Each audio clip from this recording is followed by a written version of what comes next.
எனக்கு நல்லா ஞாபகம் இருக்கு. சின்ன வயசுல இருந்தே எங்க அம்மா எப்பயுமே என் தலைக்கு மேல ஒரு சக்கரம் சுத்திக்கிட்டு இருக்கிறதாகவும், அது நான் எதை சொன்னாலும் அப்படியே ஆகட்டும் அப்படின்னு சொல்லிட்டே இருக்கோம் அப்படின்னு சொல்லிட்டு இருப்பாங்க. இதனால எப்பயுமே நம்ம நல்லதையே நினைக்கணும், நல்லதையே பேசணும். ஏன்னா நம்ம எண்ணங்களையும் அது அப்படியே ஆகட்டும் தான் சொல்லிக்கிட்டு இருக்கோம் அப்படின்னு சொல்லுவாங்க. சீக்ரெட் அப்படின்ற இந்த புத்தகம் இந்த கான்செப்ட பேஸ் பண்ணி தான் இருக்கு.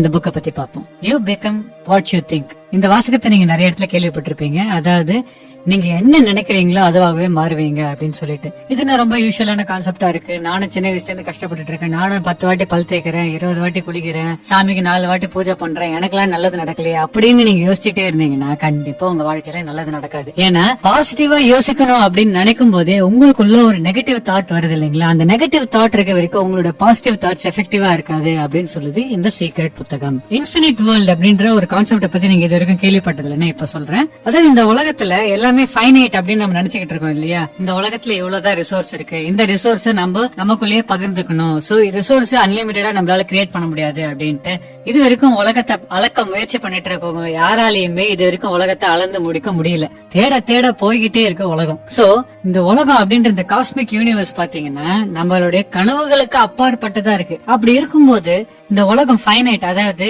ஓரளவுக்கு தான் இருக்கு அப்படின்னு நினைக்கிறது நம்ம முட்டாள்தனமா இல்ல நம்ம அறிவாளித்தனமா அப்படின்னு யோசிக்கணும். உலகத்துல இருக்க எல்லா விஷயங்களும் ஆட்டம்ஸால செய்யப்பட்டிருக்கு அப்படின்ற உண்மை எல்லாருக்குமே நமக்கு தெரியும். அப்படி தெரிஞ்சிருந்தும் ஒரு ப்ராடக்ட் இன்னொரு ப்ராடக்ட் ஆக முடியாதுன்னு நம்ம ஏன் நினைக்கிறோம்? நம்ம எண்ணங்கள் ஏன் நம்மளுடைய வாழ்க்கைக்கு தேவையான விஷயங்களை மாற முடியாதுன்னு நினைக்கிறோம்?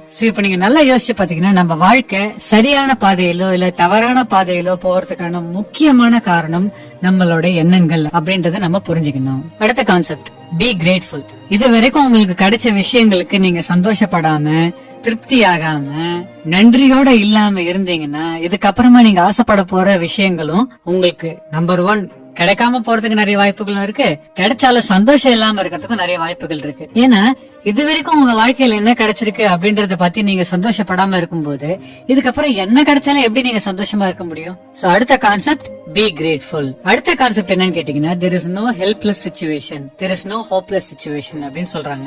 அதாவது ஏதாவது ஒரு விஷயம் நடந்த உடனே நமக்கு என்ன தோணும்னா, ஐயோ இது இப்படி ஆகி போச்சா, என் வாழ்க்கையில இதுக்கப்புறமா நான் ஜெயிக்கவே முடியாதா, என் வாழ்க்கையில எல்லாமே இதுதான் நினைச்சுக்கிட்டு இருந்தேனே. இது மோஸ்ட் ரிலேஷன்ஷிப் பிரேக்கப்ஸ்லயும் இல்ல நம்ம நினைச்சுக்கிட்டு இருந்த எக்ஸாம்ல ஃபெயில் ஆயிட்டதுனாலயும் நினைப்போம்.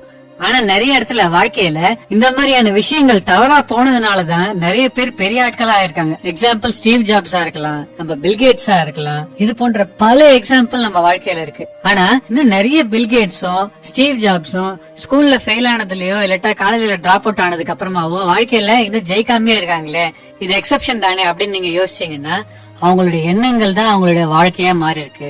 ஸ்கூல்ல ஃபெயில் ஆன போதோ இல்லாட்டா காலேஜ்ல இருந்து டிராப் அவுட் ஆனதுக்கு அப்புறமாவோ நம்ம வாழ்க்கை நல்லா இருக்க போது, நம்ம நல்ல விஷயங்களை செய்ய போறோம் அப்படின்னு நினைச்சிருந்தாங்கன்னா அவங்க வாழ்க்கையில கண்டிப்பா அவங்க ஜெயிச்சிருப்பாங்க. அதை பத்தி நினைக்காம நம்ம வாழ்க்கையில நம்ம தோத்துட்டோம் அப்படின்னு நினைச்சிட்டாங்கன்னா வாழ்க்கையில தோல்விதான் மிஞ்சும். ஹென்ரி ஃபோர்டுடைய ரொம்ப ஒரு முக்கியமான கோட் இருக்கு, whenever you think you can or you think you can't, either way you are right. அதாவது உங்களால முடியும்னு நினைச்சீங்கனாலும் இல்ல முடியாதுன்னு நினைச்சீங்கனாலும் ரெண்டுமே உண்மை அப்படின்றாரு ஹென்ரி ஃபோர்ட். இதுக்கெல்லாம் மேல எனக்கு ரொம்ப பிடிச்ச அப்துல் கலாம் சாருடைய ரொம்ப முக்கியமான கோட்டு நான் நினைக்கிறது இது, the whole world is trying to tell you that you cannot be you, you have to believe and prove it to them that you will be you. அதாவது இந்த உலகமே நீங்களா இருக்கக்கூடாதுன்னு சொல்லிக்கிட்டு இருக்கு. ஆனா நீங்க யோசிச்ச மாதிரி மட்டும் இல்லாம உங்களுடைய கனவுகளையும் கண்டிப்பா ஜெயிக்கணும் அப்படின்ற விஷயத்த நீங்க மனசுல வச்சுக்கிட்டு இருந்தீங்கன்னா இந்த உலகத்துக்கே நீங்க ப்ரூவ் பண்ணலாம் உங்களால முடியும் அப்படின்றத அப்துல் கலாம் சொல்லிருக்காரு. சோ இந்த கோட்டோட இந்த புத்தக சுருக்கத்தை நம்ம முடிச்சுப்போம்.